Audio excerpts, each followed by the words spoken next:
मुलांनो, आज आपण आपल्या परिसर अभ्यासमधील पाठ 6 आपल्या गावची ओळख हा पाठ शिकणार आहोत. आता हे गाव कसं तयार झालं, तर खूप प्राचीन काळी शेतीचा शोध लागण्यापूर्वी माणूस भटके जीवन जगत होता. भटके जीवन म्हणजे नेमकं काय, तर जंगलात अन्नाच्या शोधात जिथं त्यांना फळं मिळतात, थोडासा आडोसा म्हणजे झोपण्यासाठी जागा आणि पाणी मिळेल अशा ठिकाणी तो माणूस जागा शोधायचा आणि भटकत राहायचा. भटकणे म्हणजे फिरणे. त्या काळी तो जगण्यासाठी शिकार व कंदमुळे यावर अवलंबून होता. आता प्राण्यांची शिकार करणे आणि त्याचं कच्चं मांस खाणे हा त्यावेळच्या माणसाचा जीवनक्रम होता. आता कंदमुळं म्हणजे काय, हे जंगलातील एक प्रकारचे रताळे आहे जे आकाराने खूप मोठं असतं, पण रताळ्यासारखी चव असते, त्याला कंदमुळं म्हटलं जातं.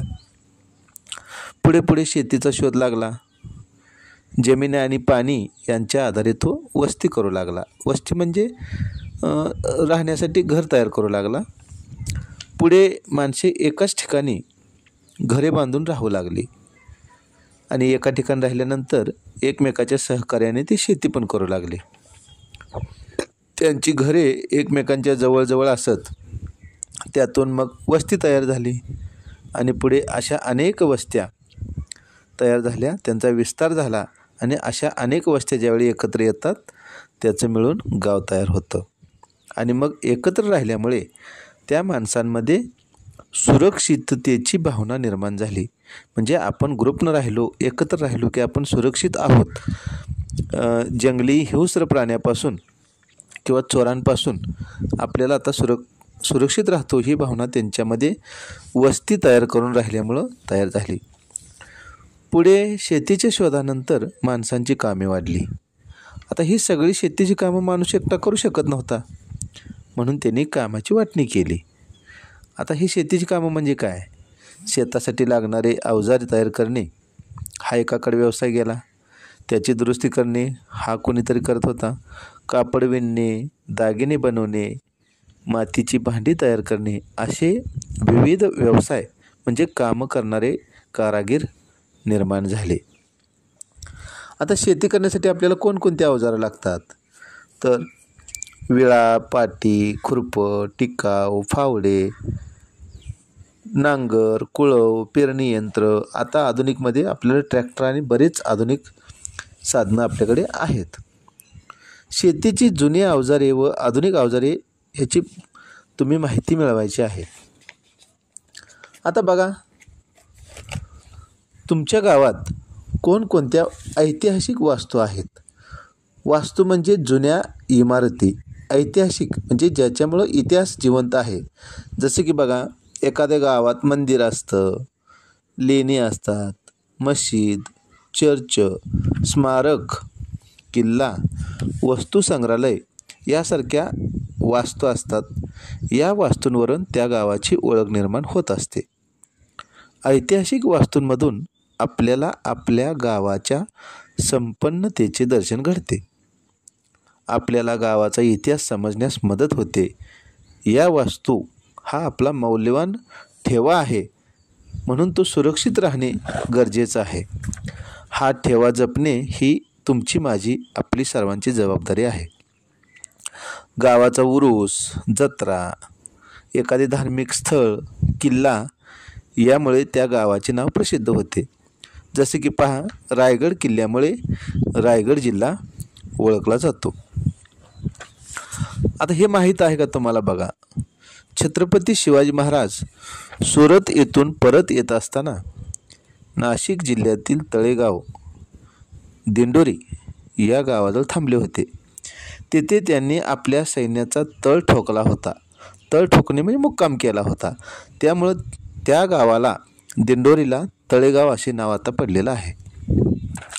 अहमदनगर जिल्ह्यातील धामणगाव पाट या गावाच्या परिसरात पूर्वी धामण नावाचे वृक्ष मुबलक प्रमाणात असल्यामुळे त्या गावाला धामणगाव असे नाव पडले. जालना जिल्ह्यातील परतूर तालुक्यातील आष्टी धोतर जोड्याची नावाचे गाव आहे. हे गावाचं नाव का पडलं तर त्या आष्टी धोतरजोड्याच्या गावामध्ये पूर्वी उत्तम आणि तलम तलम म्हणजे एकदम मऊ मऊ धोतरजोड्या तयार होत असत, त्यामुळे त्या गावाला आष्टी धोतरजोड्याची म्हणून ओळखले जाते. आणखी एक उदाहरण बघा. शिवराम हरी राजगुरू हे भारतीय स्वातंत्र्य चळवळीतील एक प्रमुख क्रांतिकारक होते. भगतसिंग, राजगुरू, सुखदेव ही तीनही क्रांतिकारक प्रसिद्ध आहेत. पुणे जिल्ह्यात खेड या गावी राजगुरूंचा जन्म झाला. प्राथमिक शिक्षणानंतर ते अमरावतीस गेले. तेथे हनुमान व्यायामशाळेत त्यांनी देशभक्तीची दीक्षा घेतली. वयाच्या 15व्या वर्षी संस्कृत भाषेचा, इंग्रजी अशा अनेक भाषा त्यांना अवगत होत्या. सुखदेव आणि भगतसिंग यांच्याशी त्यांची विशेष मैत्री होती. पुढे राजगुरूंनी क्रांतिकार्यात भाग घेतला. देशासाठी त्यांनी हौतात्म्य पत्करले. हौतात्म्य पत्करणे म्हणजे देशासाठी स्वतःचा जीव देणे, फासावर लटकले, फाशी दिलं त्यांना. त्यांची स्मृती म्हणून त्यांच्या खेड या जन्मगावास आता आपण राजगुरुनगर असे नाव देण्यात आले आहे. राजगुरुनगर म्हणून आपण आता ओळखत आहोत. 18 एप्रिल हा आपला जागतिक वारसा दिन म्हणून ओळखला जातो. या दिवशी एखाद्या किल्ल्याला किंवा राष्ट्रीय स्मारकाला भेट द्या. त्या किल्ल्याचं, राष्ट्रीय स्मारकाचं महत्त्व जाणून घ्या आणि हा वारसा आपण जपला पाहिजे, ही आपली तुमची माझी जबाबदारी आहे. आता हे माहीत आहे का तुम्हाला मुलांनो, संत गाडगे महाराजांचे मूळ नाव डेबूजी झिंगराजी जानोरकर होते. त्यांचे मूळ गाव अमरावती जिल्ह्यातील दर्यापूर तालुक्यातील सेंडगाव म्हणजेच शेनगाव आहे. संत गाडगे बाबांनी कीर्तनाद्वारे लोकजागृती केली. कीर्तनातून ते लोकांना प्रश्न विचारत आणि स्वतः उत्तर देत. आपली माणसं गरीब का राहिली तर त्यांच्यापाशी विद्या नाही म्हणून. तेव्हा ते लोकांना शिका असे आवाहन करत असत. त्यांना 20व्या शतकातील एक थोर संत म्हणून ओळखले जाते. त्यांच्या जनसेवेच्या कार्यामुळेच त्यांच्या गावाचे नाव अजरामर झालेले आहे. म्हणजे गाडगे बाबांच्या या लोकांना त्यांनी जे प्रवचनातून शिकवण दिली त्याच्यामुळे गाडगे महाराजांचं नाव शेनगाव आज प्रसिद्ध झालेलं आहे. आता महाराष्ट्रातील बहुजन समाजाच्या लोकदैवतांच्या यात्रेत विविध जाती जमातीचे लोक श्रद्धेने सामील होतात. त्यांच्या जगण्याशी संबंधित व्यवहारही तेथे होत असतात. त्याचाच एक भाग म्हणजे वेगवेगळ्या प्रकारचे बाजार तेथे भरतात. उदाहरणार्थ पुणे जिल्ह्यातील जेजुरी व अहमदनगर जिल्ह्यातील मढी ही तीर्थक्षेत्रे आहेतच, पण इथे या तीर्थक्षेत्राच्या ठिकाणी गाढवांचा बाजार प्रसिद्ध आहेत. तसेच नांदेड जिल्ह्यातील माळेगाव या तीर्थक्षेत्री घोडे आणि गाढवे यांचा बाजार भरतो. अशा बाबीमुळेही गावांची ओळख होत असते.